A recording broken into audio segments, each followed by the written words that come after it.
Yeah, I mean, you've been Damn. covering the oil and gas industry for so long, and like you said, in terms of the Deepwater Horizon spill and such, I think there was this idea, this false idea that, well, just economically, major fossil fuel companies are just going to naturally transition to renewables because it'll eventually be cheaper for them. That has not borne out, and instead, we still subsidize this industry.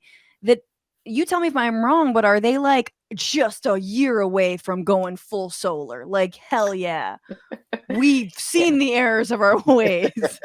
No, sadly, that is not what is happening. Or maybe even not so sadly. I have to say that it's hard for me as someone who has followed the oil and gas industry for a very long time and has seen the way that the industry operates in control of oil and natural gas. And of course, oil and natural gas are natural resources, right? They come out of the earth. They're just not renewable natural resources. They don't renew themselves unless we're going to have a lot more dinosaurs die soon, or wait many millions of years for plants to return into oil.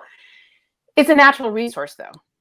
And they've taken this natural resource and turned it into the most destructive resource on the planet.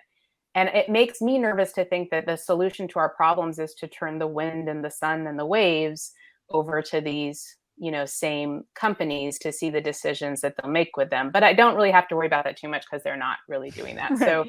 So, they're definitely, basically, they're making their money off of oil and natural gas and to a lesser extent coal, and they're going to keep doing that. They're in the European companies, so Shell and BP, are forced through law to have to make the transition through different accounting measures faster. Also, Shell lost a huge case in The Hague, where a Hague court found Shell liable for its contributions to climate change. Amazing. And said that it had to reduce its carbon output, its CO2 output by 45% in 9 years, wow, which is huge. So it has to change, and it has been. It dumped its entire Texan Permian Basin production as a result because it's such dirty production. There's so much methane release from that production that they're like, we just can't even produce there anymore. Oh shit, they're actually complying.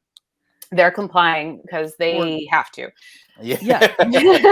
Not by choice. Like, they don't have choice. So if you put in place regulation, if you put in place lawsuits, so that's why you're starting to see a shift away, like I said, BP and Shell, as a result of requirements placed on them.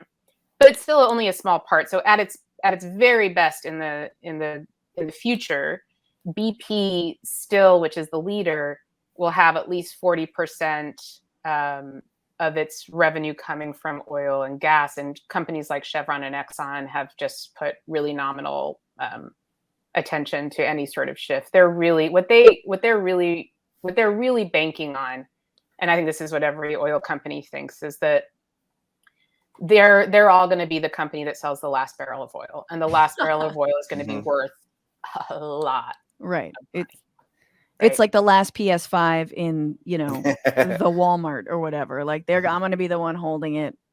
What's going on, Frantifa? If you haven't already, subscribe to this channel right now. Hit that button. And also, you can become a patron and support the show every single week. Get access to bonus episodes and exclusive merchandise. Patreon.com/Bitchuation Room. Do it.